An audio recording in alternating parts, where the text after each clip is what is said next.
Olá, bem-vindos à nossa análise de hoje. A questão que guia a nossa conversa é bem intrigante, né? Vem direto do material que a gente recebeu. Em que aspectos Deus se parece conosco? Vamos explorar um pouco essas características divinas que, segundo esse texto, nós também podemos de alguma forma refletir. Uhum. Uma pergunta fundamental mesmo. Temos em mãos aqui um capítulo que detalha os chamados atributos comunicáveis de Deus. São aquelas qualidades que ele, de alguma forma, compartilha conosco, né? Exato. Diferente dos incomunicáveis, que seriam exclusivos dele. Isso. Embora o próprio texto admita que essa linha não é tão rígida assim, mas o nosso foco hoje vai ser nesses traços que a gente pode espelhar. Certo. Então, a nossa missão aqui é tentar entender esses atributos como eles são apresentados, sabe? Captar o essencial das definições e o mais importante, eu acho, é como a gente é chamado a imitar isso.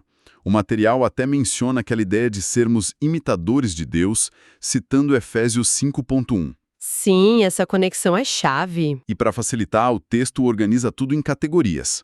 Ajuda a gente a estruturar o pensamento. Com certeza, fica mais didático, né? Certo. Vamos começar a desempacotar isso então. Começando pelos atributos que descrevem o ser de Deus, a natureza dele. A primeira questão que, salta aos olhos é: do que Deus é feito? O texto é claro. Não é matéria, não é energia, nem só pensamento. Aí cita João 4:24. Deus é espírito. Mas o que isso realmente significa, na prática? Olha, basicamente, quando o texto diz que Deus é espírito, ele está ressaltando que Deus existe de uma forma, fundamentalmente diferente de nós e do universo físico que a gente conhece. Ele é imaterial. Imaterial. Isso, não tem corpo, não tem partes, dimensões. Não dá para perceber com os nossos sentidos, sabe? A existência dele é descrita como sendo de uma ordem superior, mais excelente que qualquer outra forma de existência que a gente possa imaginar. Entendi. Quer dizer, está numa categoria completamente diferente. Exatamente. E isso tem uma consequência direta para a adoração, né? Como Jesus explica lá naquele diálogo em João 4. Se Deus é espírito, a adoração verdadeira não está presa a um lugar físico, tipo um templo ou uma montanha. É, faz sentido. Ele não está limitado pelo espaço, entende? A adoração genuína vira uma questão mais de coração, uma condição interior mesmo. E essa natureza espiritual também ajuda a entender a proibição de criar imagens de Deus lá em Êxodo 20, né? Tentar representar Deus com algo físico, algo criado, seria diminuir ele, seria distorcer sua verdadeira natureza. Ele é radicalmente diferente de tudo que a gente conhece na criação. Entendi. Então essa espiritualidade define a natureza não física dele e, consequentemente, como a gente se relaciona com ele, né? Pela adoração. Mas e o aspecto comunicável disso? Como algo tão diferente assim pode ser compartilhado? É um bom ponto. O texto argumenta que, embora a natureza espiritual de Deus seja única, né, incomparável, ele nos criou com um espírito. Certo, nós temos um espírito. Exato. E é através do nosso espírito que a gente se conecta com ele. Paulo menciona isso lá em 1 Coríntios 6,17, dizendo que quem se une ao Senhor é um só espírito com ele. É nessa capacidade de conexão, de adoração espiritual que está o aspecto comunicável desse atributo segundo a fonte. Então a comunicabilidade está na nossa capacidade de ter essa conexão espiritual, não na natureza em si. Exatamente, na interface, digamos assim. Faz sentido. Agora, o atributo seguinte, a invisibilidade. Esse parece criar uma tensão, né? Porque o texto cita passagens como ninguém jamais viu a Deus, lá de João 1,18, e que ele é aquele a quem ninguém viu nem pode ver, de 1 Timóteo. Só que a própria Bíblia está cheia de relatos de gente que viu Deus, né? As tais teofanias. Como é que o texto concilia isso? Então, a chave aí, segundo a explicação que é dada, está em diferenciar a essência total de Deus da forma como ele escolhe se manifestar para nós. Essência versus manifestação. Isso. A ideia é que o ser espiritual completo e infinito de Deus, esse é por natureza invisível e inacessível aos nossos olhos. O que as Escrituras descrevem, então, não seria a visão dessa essência total, mas sim manifestações visíveis que Deus usou para se revelar de forma que a gente pudesse suportar, entender minimamente. Entendi. Adaptações, digamos. Exato. O material lembra várias dessas teofanias no Antigo Testamento, né? A aparição para Abraão como um viajante, Moisés falando com Deus face a face, mas mesmo ali tem a ressalta de que ele não podia ver a glória completa de Deus, né? Sim, tem aquele episódio famoso. A coluna de nuvem e fogo guiando Israel, os anciãos que viram uma representação de Deus no monte, Isaías tendo aquela visão no templo, todas são descritas como manifestações adaptadas à nossa capacidade humana, não a visão da totalidade divina, que é infinita.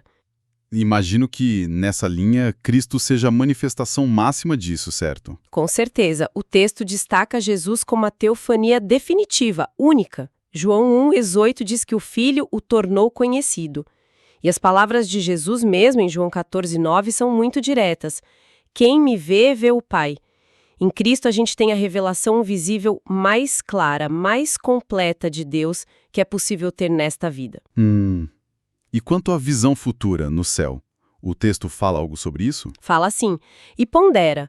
Embora a gente nunca vá conseguir abranger a infinita grandeza de Deus, o Salmo 145 fala que sua grandeza não tem limites, né? A promessa bíblica é de uma visão real e direta. Real e direta. Coríntios 13, de ver face a face. E João, na primeira carta dele, diz que o veremos como ele é. A interpretação que o texto apresenta é que essa visão futura vai ser verdadeira, clara, vai nos transformar e vai ser uma fonte de alegria eterna. Não a totalidade infinita, mas uma visão genuína dele. Essa distinção entre a essência e as manifestações realmente ajuda a organizar as ideias. Vamos mudar de categoria então para os atributos mentais. E aqui a gente começa com algo realmente impressionante: o conhecimento de Deus, a onisciência. O texto diz que ele tem perfeito conhecimento, Jó 37,16, e sabe todas as coisas, 1 João 3,20. É quase inconcebível. É verdade, é um atributo que desafia nossa compreensão. E a análise detalha isso bem. Primeiro, Deus conhece a si mesmo perfeitamente, algo que, convenhamos, só um ser infinito poderia fazer. Certo. Segundo, ele conhece tudo o que é real. Cada detalhe do universo, cada pensamento nosso, cada ação, nada escapa a ele, como diz Hebreus 4,13. Mas o que talvez seja ainda mais, surpreendente é que ele conhece também todas as coisas possíveis. Coisas possíveis. Como assim? O que poderia ter sido. Exatamente. O texto dá exemplos bíblicos para isso, Jesus dizendo que certas cidades teriam se arrependido se tivessem visto os milagres dele. Isso não aconteceu, né? Mas Deus sabia o que poderia ter acontecido. Lembro dessa passagem em Mateus. Ou quando Deus revela a Davi o que aconteceria se ele ficasse numa cidade, lá em 1 Samuel 23. Davi saiu, então o cenário não se concretizou, mas Deus conhecia essa possibilidade. Ele conhece todos os cenários potenciais, todos os e se. Caramba, isso é vasto demais. E a forma como ele conhece tudo isso é descrita como um ato simples e eterno. Simples aqui não no sentido de fácil, né, mas de... indivisível. Isso. Deus não precisa juntar informações ou raciocinar passo a passo como a gente faz. Ele está consciente de tudo real e possível de forma simultânea. E eterno significa que esse conhecimento não muda, não aumenta, não diminui. Ele sempre soube tudo desde a eternidade. Não tem aprendizado para Deus. Uau! Um conhecimento instantâneo, completo e imutável de tudo que existe e poderia existir. Isso nos leva direto para a sabedoria, né? Porque não basta saber tudo, certo? O texto chama Deus de único Deus sábio, lá em Romanos. Como essa sabedoria se manifesta, então? Exato. A sabedoria, conforme definida aqui, é a aplicação perfeita desse conhecimento todo. Deus sempre escolhe os melhores objetivos, os melhores propósitos e também os melhores meios para alcançar esses propósitos. Tudo isso de uma perspectiva divina, absoluta, claro. Não é só ter a informação, é usar essa informação da forma mais excelente possível para cumprir seus planos. E onde a gente vê isso na prática? Bom, o texto aponta para a criação, por exemplo. A complexidade, a harmonia do universo. O Salmo 104 diz, fizestes todas elas com sabedoria. E também na forma como ele guia a história e as nossas vidas, né? Romanos 8:28, aquele verso famoso, fala que Deus coopera em todas as coisas para o bem daqueles que o amam, com o objetivo final de nos tornar semelhantes a Cristo. Isso exige uma sabedoria imensa para orquestrar tudo, né? Com certeza, pensando em todas as variáveis. Mas e nós? Como a gente pode refletir essa sabedoria, já que nosso conhecimento é tão limitado em comparação? Ótima pergunta. O texto aponta que podemos e devemos buscar sabedoria. Tiago 1,5 nos encoraja a pedir sabedoria a Deus, né? E ela está conectada à palavra dele, a Bíblia, Salmo 19,7, e também ao temor do Senhor, Salmo 111,10. Pedir, buscar na palavra, temer a Deus? Isso. No entanto, a fonte também é bem clara sobre a nossa limitação. A gente nunca vai ter a sabedoria plena e infinita de Deus. Romanos 11:33 fala da profundidade insondável da sabedoria dele. Vão ter muitas situações na vida em que a gente simplesmente não vai entender os porquês de Deus. E aí? E aí a gente precisa confiar na sabedoria superior dele, como Provérbios 3 aconselha, né? Confiar no Senhor de todo o coração e não se apoiar no próprio entendimento. Essa tensão entre buscar sabedoria e, ao mesmo tempo, confiar mesmo sem entender é crucial na vida cristã, né? Sem dúvida. Faz parte da jornada. Seguindo aqui nos atributos mentais, temos a veracidade, que o texto liga também à fidelidade. Deus é chamado de Deus verdadeiro em Jeremias, em João. Quais são as implicações disso? A veracidade aqui tem dois lados principais, segundo o texto. Primeiro, Deus é o Deus real, o único Deus que de fato existe, em contraste total com ídolos ou falsas concepções de divindade. O Deus autêntico. Exato. Segundo, tudo que Deus conhece e tudo que Deus diz é verdadeiro. O conhecimento dele reflete a realidade perfeitamente, sem distorção. E as palavras dele são um padrão definitivo da verdade. Não existe verdade fora do que está alinhado com ele. E como isso se liga à fidelidade? Bom, se o conhecimento de Deus é o padrão da verdade, nosso pensamento só é verdadeiro quando se alinha com o dele. E se as palavras dele são verdadeiras, isso leva diretamente à fidelidade. A fidelidade é definida como a garantia de que Deus vai fazer o que ele prometeu. Números 23:19 diz que Deus não é homem para mentir. Certo, ele cumpre o que diz. Exatamente, ele é o Deus fiel, como Deuteronômio 32,4 chama.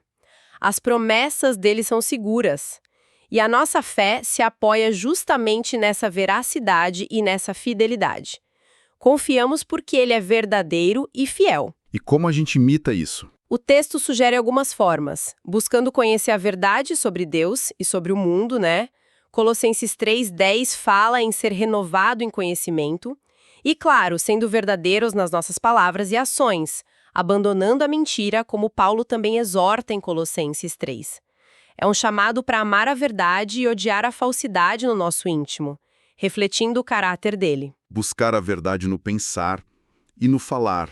Isso faz uma ponte legal para a próxima categoria, os atributos morais. E começamos com a bondade. O texto lembra aquela fala de Jesus: ninguém é bom a não ser um, que é Deus. Ele define o que é bom. Exatamente. A bondade de Deus, segundo a fonte que a gente está analisando, significa que ele é o padrão final do bem. Tudo o que ele é, tudo o que ele faz, tudo o que ele ordena é bom, porque está em perfeito acordo com o seu próprio caráter. Não existe um padrão de bem fora de Deus, sabe? Ele é esse padrão. Ele não se conforma a um padrão. Ele é o padrão. Isso, perfeito. A gente vê isso na forma como ele aprovou a criação dele muito bom, lá em Gênesis. No fato dele ser a fonte de tudo que é bom, como Tiago diz, e na promessa de que ele só faz o bem aos seus filhos, como no Salmo 84, mesmo quando isso envolve disciplina, como Hebreus 12 explica. E como a gente imita essa bondade que é o próprio padrão? Bom, a implicação direta é fazer o bem, ou seja, praticar aquilo que Deus aprova. Gálatas 6,10 nos instrui a fazer o bem a todos. E no nível mais profundo, reconhecer que Deus mesmo é o bem supremo que a nossa alma busca. Como o salmista expressa tão bem no Salmo 73. Quem mais tenho eu no céu? Não há outro em quem eu me compraza na terra. Buscar a Ele como bem maior. Sim. E é interessante como o texto apresenta a misericórdia e a graça como facetas dessa bondade. Como aspectos específicos. Exato. A misericórdia é descrita como a bondade de Deus voltada para aqueles que estão em sofrimento, em miséria. E a graça é a bondade dele direcionada àqueles que não merecem nada além de julgamento por causa do pecado. As duas aparecem juntas com frequência, Êxodo 34, Salmo 103. Sim, misericordioso e gracioso. Isso. E a ideia da salvação pela graça, que é um presente imerecido, não algo que a gente conquista, é central na teologia do apóstolo Paulo, por exemplo. É a bondade de Deus para quem não merece. Misericórdia para o sofrimento, graça para o demérito. Claro, e isso flui naturalmente para o amor, Deus é amor, como diz um João 4,8. Uma frase tão curta, mas com um peso imenso. Como o texto desdobra a natureza desse amor. A definição que o material apresenta foca na ideia de autodoação. O amor de Deus é descrito como a disposição eterna dele de se doar aos outros para o benefício deles. O foco está em dar de si mesmo para o bem do outro. Autodoação. Interessante. E isso já existia dentro da própria Trindade antes mesmo do mundo ser criado. O texto menciona o amor eterno entre o Pai e o Filho, lá em João 17. Esse amor, então, transborda para a criação e de forma suprema para a humanidade na redenção. 1 João 4,10 é muito claro nisso. Nisto consiste o amor. Não em que nós tenhamos amado a Deus, mas em que Ele nos amou e enviou o seu Filho. O envio de Cristo é a maior demonstração dessa autodoação divina por nós, para nossa alegria e salvação. O amor como origem na Trindade e expressão máxima na cruz. Exatamente.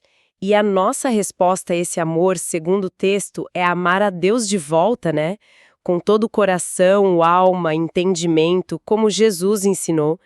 E isso envolve obediência aos mandamentos dele, como 1 João 5,3 diz. E, claro, amar o nosso próximo da mesma forma sacrificial e doadora com que Deus nos amou. A autodoação como essência do amor divino é profundo mesmo. Seguindo, temos a santidade. A gente ouve na liturgia e lê em Isaías 6. Santo, santo, santo é o Senhor dos exércitos. O que essa santidade realmente quer dizer, segundo a análise aqui? A santidade divina, como é explicada aqui, tem dois lados que são inseparáveis. Primeiro, Deus é totalmente separado do pecado, do mal, de qualquer impureza. Há uma distância moral absoluta. Segundo, ele é inteiramente dedicado à sua própria honra e glória. Separado do mal e dedicado à sua honra. Isso.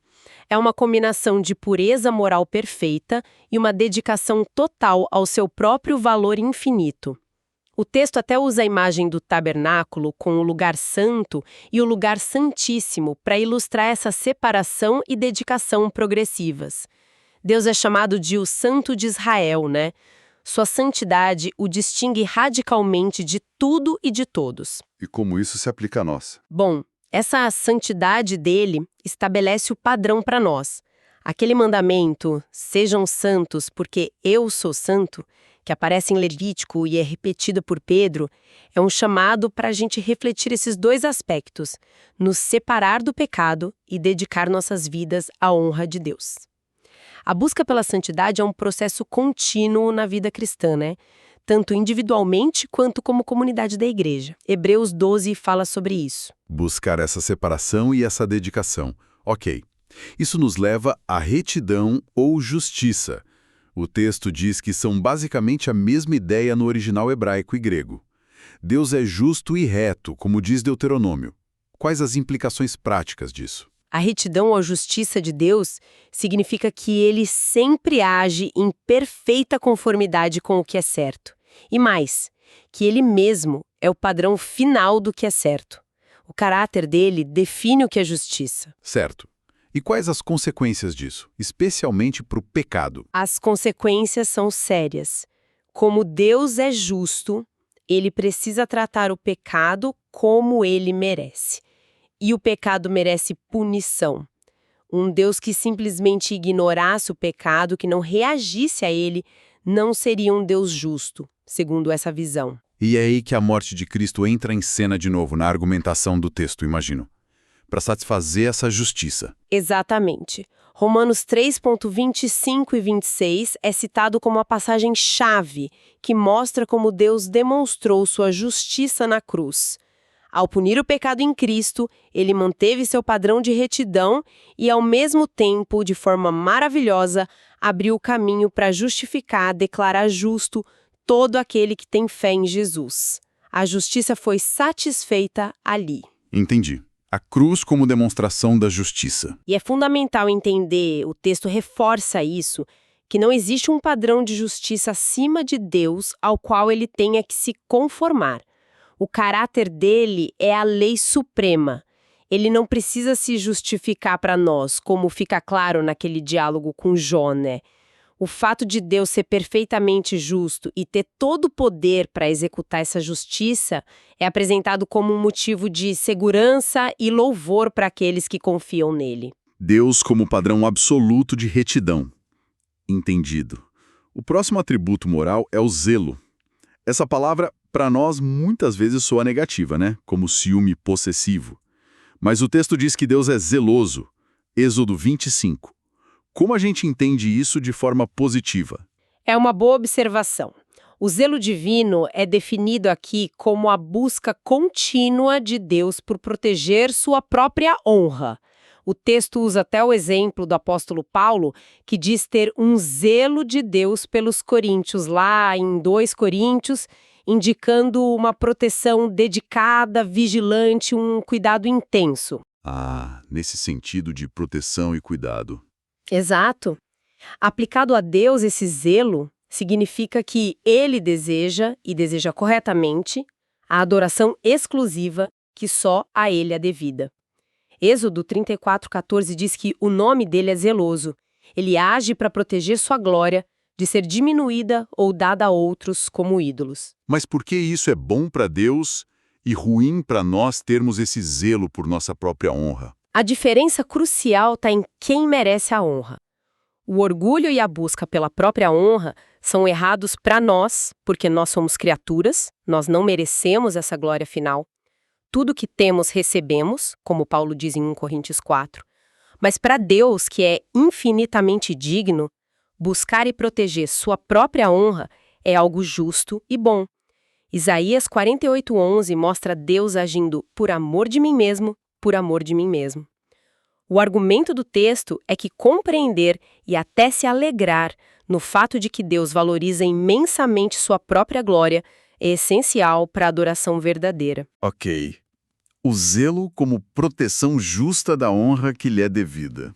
Entendi a lógica. Agora, um atributo que talvez cause ainda mais desconforto para muita gente. A ira de Deus. Como é que o texto lida com isso? Não parece contradizer o amor, a bondade que a gente acabou de ver? A ira de Deus é um tema difícil, sem dúvida. O texto define a ira divina de forma bem direta. É o ódio intenso de Deus contra todo pecado. E a conecta diretamente com outros atributos que já vimos. A sua santidade, ele é separado do pecado, e a sua justiça, o pecado merece punição. Então a ira seria uma consequência da santidade e da justiça. Exatamente. A lógica apresentada é: se Deus ama perfeitamente o bem e a justiça, que são reflexos do caráter dele, ele necessariamente tem que odiar o mal e a injustiça. Não faria sentido amar um sem odiar o outro. E a análise faz questão de mostrar que a ira divina não é só um conceito lá do Antigo Testamento, que às vezes as pessoas pensam. Cita vários exemplos do Novo Testamento também, como João 3,36, a ira de Deus permanece sobre ele, para quem não crê no Filho, e Romanos 1,18, a ira de Deus se revela do céu contra toda impiedade. É um aspecto consistente do caráter divino revelado na Bíblia toda. Tá, mas como a gente pode ver a ira como algo bom ou digno de louvor? Isso ainda soa estranho. O argumento central do texto é que um Deus que fosse indiferente ao mal, que não odiasse a injustiça, a crueldade, a rebeldião contra ele, esse não seria um Deus bom ou justo. Odiar o mal, na verdade, é apresentado como uma virtude.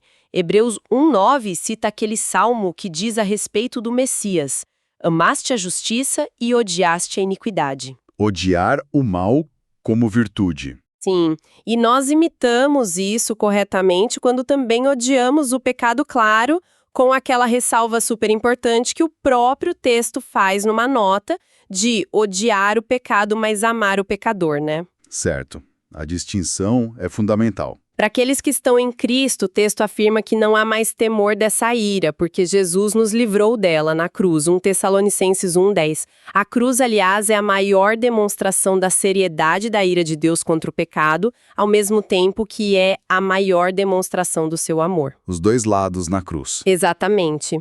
E essa ira divina é sempre equilibrada pela sua paciência. Vários textos falam disso, né? Salmo 103, Romanos 2, 2 Pedro 3. Deus adia o juízo, dando tempo e oportunidade para arrependimento. Então, entender a ira divina deveria, segundo a fonte, nos motivar a compartilhar o Evangelho e a sermos imensamente gratos pela salvação e pela justiça final que um dia virá. A ira como ódio santo ao pecado, ligada à justiça, demonstrada na cruz, equilibrada pela paciência e motivadora. É complexo, mas a conexão entre os atributos faz sentido dentro dessa lógica apresentada. Vamos para a penúltima categoria, então, atributos de propósito.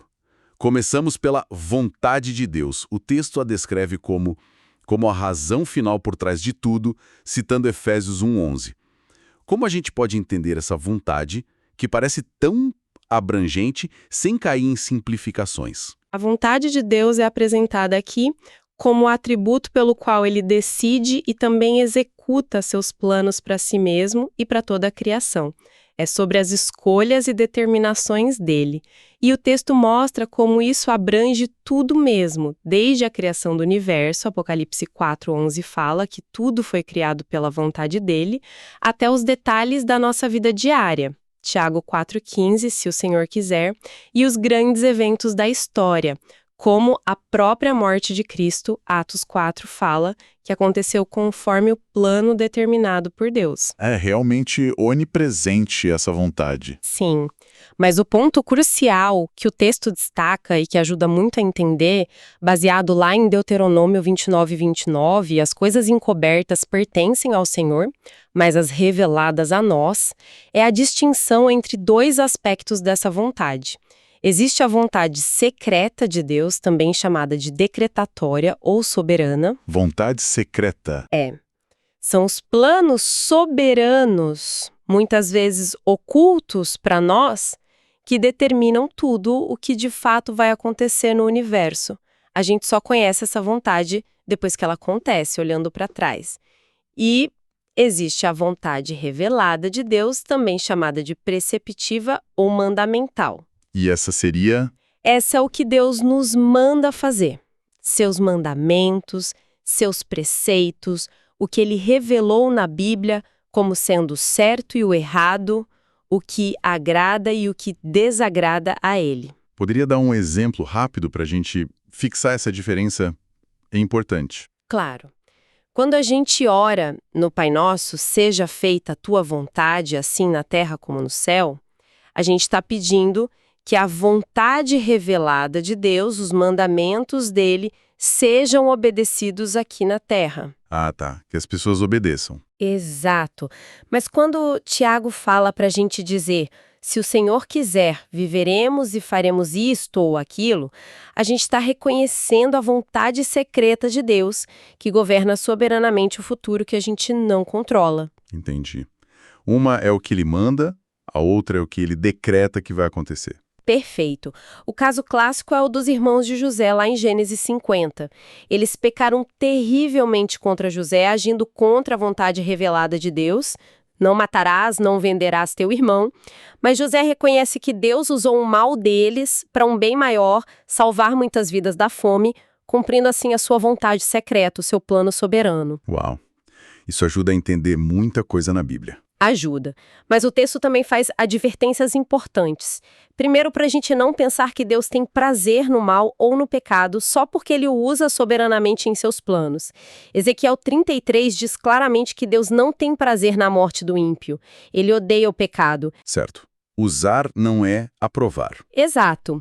E segundo, para não culparmos Deus pelo nosso pecado. A soberania de Deus, a vontade secreta dele, não anula nossa responsabilidade pelas nossas ações. O exemplo máximo disso é a crucificação de Cristo, né? Atos 2 diz que ele foi entregue pelo determinado conselho e presciência de Deus, mas que os homens que o crucificaram eram responsáveis por aquele ato iníquo. É o grande paradoxo. Soberania divina e responsabilidade humana. Exatamente. É um paradoxo que, segundo a fonte, permanece um mistério para nossa mente finita. A gente afirma os dois lados porque a Bíblia afirma. E a liberdade de Deus é vista como parte dessa vontade. Ele faz o que lhe agrada, soberanamente, sem depender de nada fora de si mesmo. Essa distinção entre vontade secreta e revelada é muito útil mesmo para navegar nessas águas teológicas complexas. O último atributo aqui de propósito é a onipotência, o poder. A gente fala Deus Todo-Poderoso. Mateus 19:26 diz, para Deus tudo é possível. Isso significa literalmente qualquer coisa mesmo. Tipo, Deus pode fazer um círculo quadrado? Haha, boa pergunta. A definição que o texto dá é um pouco mais precisa. Deus pode fazer tudo aquilo que está de acordo com sua santa vontade e seu caráter. Onipotência significa ter todo o poder necessário para realizar seus propósitos perfeitos. Não é poder fazer o logicamente impossível ou o moralmente contrário à sua natureza. Ah, então o poder dele é qualificado pelos outros atributos. O poder ilimitado dele para fazer tudo o que ele decide fazer, né? Gênesis 18, haveria coisa demasiadamente difícil ao Senhor. Jeremias 32, Efésios 3.20, poder que opera em nós muito mais abundantemente além daquilo que pedimos ou pensamos. O poder está lá. Sim. No entanto, o ponto-chave é esse.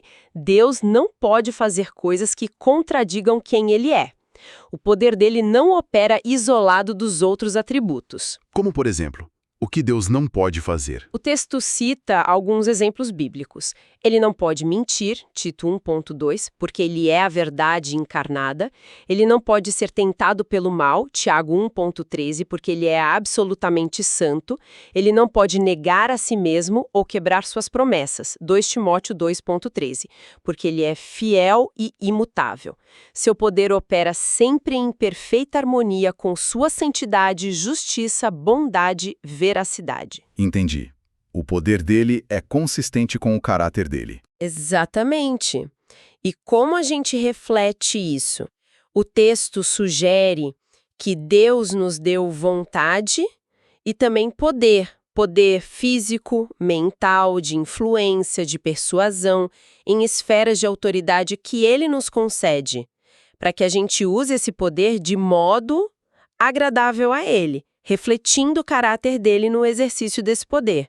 Usar o poder com justiça, com bondade, com sabedoria. Poder alinhado ao caráter, excelente ponto. Bom, chegamos à última categoria, que o texto chama de atributos de síntese, que parecem amarrar tudo isso que a gente viu. O primeiro é a perfeição. Jesus diz lá em Mateus 5, sejam perfeitos como perfeito é o Pai Celestial de vocês. O que essa perfeição divina significa exatamente? De forma bem concisa, a perfeição de Deus, como definida aqui, significa que ele possui plenamente todas as qualidades excelentes possíveis e não lhe falta absolutamente nenhuma qualidade que seja desejável. É um atributo de completude, de totalidade, de excelência moral e também de ser. Nada falta nele. Completo em toda excelência. Ok. O próximo é a bem-aventurança. O texto menciona que Deus é chamado de bendito ou bem-aventurado, aquela palavra grega makarios, né? Em 1 Timóteo. E makarios, muitas vezes a gente traduz como feliz. Deus é feliz. Sim, segundo esta análise, Deus é perfeitamente feliz. A bem-aventurança divina é definida como a alegria completa que Deus tem em si mesmo e também em tudo aquilo que reflete o seu caráter. A alegria dele está centrada nele mesmo. Exatamente. A fonte primária da alegria de Deus é sua própria perfeição infinita, sua própria glória. Ele se deleita em quem ele é. Mas ele também tem prazer na sua criação, porque ela é um reflexo da sua glória, lembra do muito bom de Gênesis? E ele tem um prazer especial no seu povo, naqueles que ele redimiu. Isaías 62 fala que Deus se alegra em seu povo. E como a gente imita isso?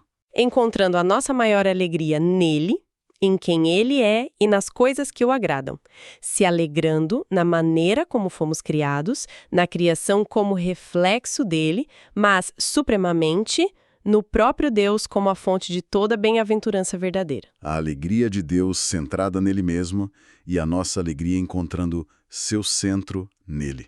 Interessante. E o último atributo de síntese é a beleza. Davi dizia lá no Salmo 27 que o desejo dele era contemplar a beleza ou a formosura do Senhor. O que constitui essa beleza divina, segundo a fonte? A beleza de Deus é definida aqui como a soma de todas as suas qualidades desejáveis. Veja que há uma relação bem próxima com a perfeição. Qual a diferença, então? É sutil. Perfeição diz que não falta nada desejável em Deus. Beleza diz que ele possui tudo o que é desejável. São como duas faces da mesma moeda da sua excelência completa. Não falta nada, perfeição, e possui tudo beleza. Entendi. Isso. E a implicação disso é profunda.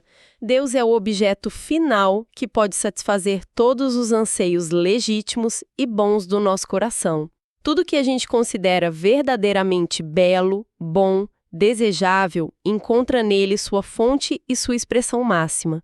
Aquele desejo de Davi de contemplar a beleza do Senhor expressa esse anseio fundamental da alma humana por encontrar a beleza última. Ufa! Que panorama rico que a gente percorreu.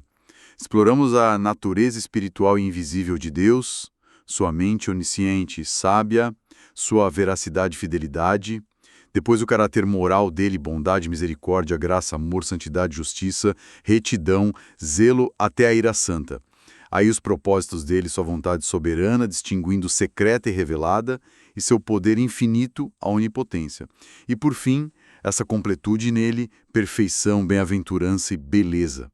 Então, qual é o grande e daí de tudo isso, que fica para quem está nos ouvindo? Olha, acho que o ponto central que o texto martela o tempo todo, especialmente por chamar esses atributos de comunicáveis, é justamente este. Conhecer tudo isso sobre Deus não é só para acumular informação teológica na cabeça, por mais fascinante que seja. Não é um fim em si mesmo. De jeito nenhum. A ideia central é que nós fomos criados para refletir essas mesmas qualidades na nossa medida humana. Claro. Como o Efésios 5.1 diz, sejam imitadores de Deus como filhos amados. A busca ativa, consciente, por espelhar a bondade de Deus, o amor dele, a justiça, a sabedoria, a veracidade, a santidade. É isso que realmente tem o potencial de transformar quem nós somos, como a gente vive e como a gente se relaciona com os outros e com o mundo. A imitação como chave da transformação. Exatamente. E isso talvez nos deixe com uma reflexão final, conectando com essas últimas ideias de beleza e perfeição que a gente falou. Manda. Se Deus é, de fato, a soma de toda a beleza e toda a perfeição, e se nós somos chamados a refletir o caráter dele, como será que a busca consciente por imitar esses atributos comunicáveis no nosso dia a dia poderia reformular, redefinir o que a gente considera realmente valioso, ou belo, ou digno de busca na nossa própria vida e talvez até na cultura ao nosso redor? Uau! Uma pergunta desafiadora e muito prática para a gente levar daqui. Agradecemos por nos acompanhar nesta exploração profunda dos atributos comunicáveis de Deus, baseada no material que a gente analisou hoje. Foi mais um olhar aprofundado aqui no The Deep Dive.